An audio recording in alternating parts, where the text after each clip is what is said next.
नमस्कार साथियों, आप सबों का स्वागत है। आज एनसीईआरटी साइंस का सिलेक्टेड एमसीक्यू का सीरीज नंबर 2 में।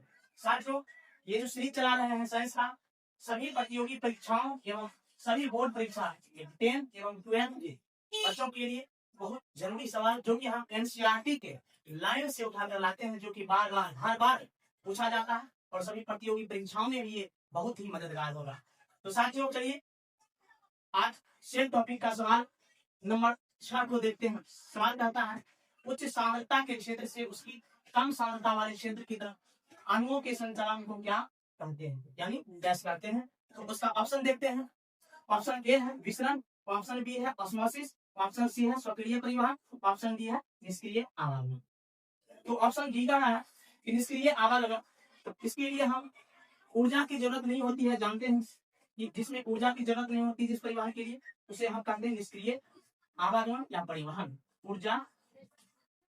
इसमें ऊर्जा की जरूरत नहीं होती है। अब ऑप्शन सी का है स्वक्रिय परिवहन, इसके लिए ऊर्जा की जरूरत होती है, ऊर्जा की रिक्वायरमेंट होती है, एटीपी की जरूरत होती है इसमें, इसीलिए ये कहते हैं। ऑप्शन नंबर बी कहता है ऑस्मोसिस, ये तो द्रव के लिए होता है जो कि उच्च सांद्रता से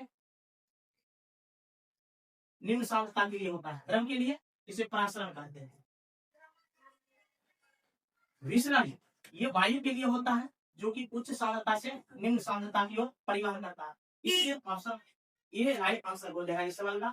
सवाल नंबर 7 देखते हैं। सवाल कह रहा कि एक जीवित कोशिका की संपूर्ण अवयव को गैस के रूप में जाना जाता है जिसमें साइटोप्लाज्म कोशिका निर्माण भी शामिल होता है। चलिए ऑप्शन देखते हैं। ऑप्शन ए का रहा है प्रोटोप्लाज्म जीव द्रव, ऑप्शन बी का रहा है कोशिका झिल्ली, ऑप्शन सी का रहा लाइसोसोम, ऑप्शन बी का रहा माइटोकॉन्ड्रिया। तो हम सभी जानते हैं कि माइटोकॉन्ड्रिया ये power house of the cell कहा जाता है, इसको ऊर्जा हीन कहा जाता है, ऊर्जा हीन। लाइसोसोम को सुसाइडल डेथ कहा जाता है, आत्महत्या की झिल्ली कहा जाता है। कोशिका झिल्ली ये जो है सुरक्षा का काम करता है। प्रोटोप्लाज्म इसका जो है जिसमें कि आपका कोशिका द्रव और नाभिक दोनों शामिल रहता है। ये नाभिक है आपका, ये कोशिका द्रव है, ये दोनों शामिल रहता है, जिसको हम कहते हैं जीव द्रव। क्या कहते हैं? जीव द्रव। इसलिए इस सवाल का राइट आंसर हो जाएगा प्रोटोप्लाज्म जीव द्रव। सवाल नंबर 8 देखते हैं। सवाल का अंतःप्रद्रवी जालिका एंडोप्लाज्मिक रेटिकुलम की सतह पर गैस की उपस्थिति के कारण वह कुंडली होती है। ऑप्शन सी का है गॉल्गी बड़ी, ऑप्शन बी लवक, ऑप्शन सी लयन का, option B ribosome. Golgi body यह पैकेजिंग का काम करता है, लवक तीन प्रकार का होता है, एक रंग प्रदान करता है, एक कलरलेस होता है, आप समझ सकते हैं, ये एक कलर होता है। और लयन का लाइसोसोम, तो लाइसोसोम अभी जब हम लोग पढ़े हैं यार हत्या की देरी होती है। राइबोसोम, राइबोसोम हाँ, एंडोप्लाज्मिक रेटिकुलम दो तरह का होता है, हम लोग सभी जानते हैं। एक होता है रफ ईया, एक होता है स्मूथ ईया।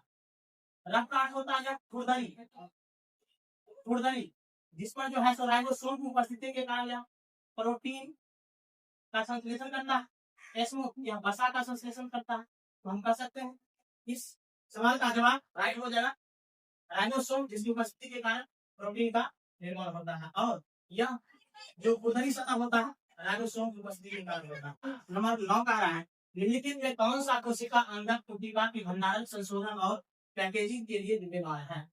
ऑप्शन ए है अंतःप्रद्रवी जालिका एंडोप्लाज्मिक रेटिकुलम, ऑप्शन बी है गॉल्गी का गॉल्गी एपैरेटस, ऑप्शन सी है लवक प्लास्टिक, ऑप्शन डी है सूक्ष्म कणिका माइटोकॉन्ड्रिया। अंतःप्रद्रवी जालिका एंडोप्लाज्मिक रेटिकुलम यह प्रोटीन और वसा का संश्लेषण करता है, यह नहीं होगा, ये ऑप्शन गलत हो गया। गॉल्गी का यही जो है कोशिकाओं के भंडारण संशोधन और पैकेजिंग का काम करता है, इसका राइट आंसर हो जाएगा ऑप्शन नंबर बी गॉल्गी का। सवाल नंबर 10 देखते हैं। सवाल कह रहा है निम्नलिखित में से कौन सी कोशिका की पादप थैली कहलाती है। ऑप्शन ए गॉल्गी का, option B mitochondria, option C lysosome, option B lysosome. Golgi का ये पैकेजिंग का काम करता है, पैकेजिंग अभी देखते हैं। पैकेजिंग का माइटोकॉन्ड्रिया ऊर्जा के, राइबोसोम अभी देखे हम यह प्रोटीन और वसा का संश्लेषण करता है, प्रोटीन प्लस वसा का संश्लेषण करता है। लाइसोसोम इसमें पाचन एंजाइम पाया जाता है, पाचन एंजाइम, इसलिए इसे पाचन थैली भी कहा जाता है। इसका राइट आंसर हो जाएगा ऑप्शन नंबर बी लाइसोसोम। सवाल नंबर 11 है, निम्नलिखित में से नाभिक न्यूक्लियस के अलावा किस कोशिका अंगन में अपना डीएनए पाया जाता है?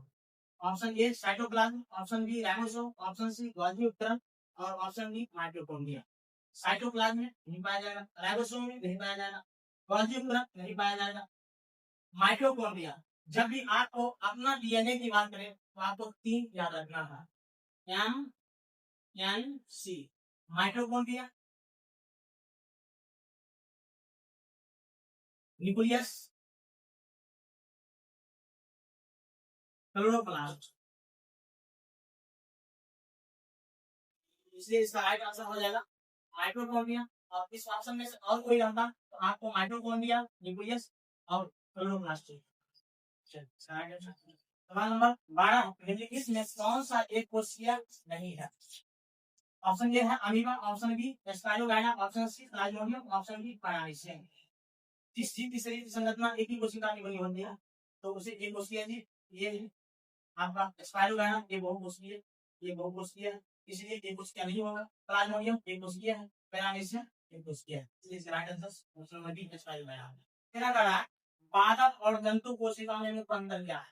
ऑप्शन ए है पोषण संबंधित, ऑप्शन बी है गति संबंधित, ऑप्शन सी है वृद्धि संबंधित, ऑप्शन डी है श्वसन संबंधित।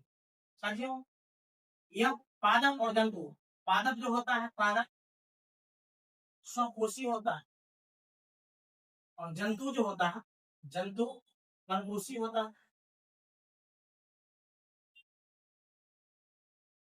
क्योंकि यह अपना भोजन स्वयं बनाता है और यह अपना भोजन स्वयं नहीं बनाता है, इसलिए इसका आंसर मुख्य हो जाएगा पोषण संबंधी। एक 14 का है, सबसे लंबी कोशिका कौन है? ऑप्शन ए है तंत्रिका कोशिका, ऑप्शन बी है लाल रक्त कोशिका, ऑप्शन सी है श्वेत रक्त कोशिका। श्वेत रक्त कोशिका हम सभी जानते हैं यह रोग प्रतिरोधक क्षमता शरीर में विकसित करता है। लाल रक्त कोशिका हीमोग्लोबिन के कारण लाल होता है, 120 दिन का आयु होती है, जिसका निर्माण बोन पैरों में होता है, अस्थि मज्जा में, और इसका पुनर्चक्रण प्लीहा में होता है, एस्पिरिन में। और सबसे लंबी कोशिका कह रहा है तो इसका जो तंत्रिका कोशिका, न्यूरॉन की कोशिका सबसे बड़ी कोशिका तो हम इस जीव की है जो शुतुरमुर्ग के अंडे का है, इसलिए यहाँ पर option number A right answer हो जाएगा तंत्रिका कोशिका यानी न्यूरॉन की कोशिका। प्रोकैरियोट में डैश नहीं होता। ऑप्शन ए है माइटोकॉन्ड्रिया, ऑप्शन बी है केंद्रिका, ऑप्शन सी है केंद्रिका केंद्रक, ऑप्शन डी है शरीर। तो माइटोकॉन्ड्रिया नहीं होता है, केंद्रिका भी नहीं होता, केंद्रक भी नहीं होता, इसलिए प्रोकैरियोट के बारे में जानते हैं हम लोग। आर्य छुटेकर साहब है इस जगत को 5 वर्गों में बांटा था, जगत मोनेरा, जगत मोनेरा, जगत प्रोटिस्टा, जगत फंजाई, जगत कवक, जगत प्लांटिंग, जगत एनिमेलिया। और जगत मोनेरा में सभी जीवाणु को रखा गया, जीवाणु नहीं तो इस में माइटोकॉन्ड्रिया होगा, नहीं तो इसमें केंद्रिका होगा, नहीं तो केंद्रक होगा, इसलिए इसका राइट ऑप्शन डी होता है।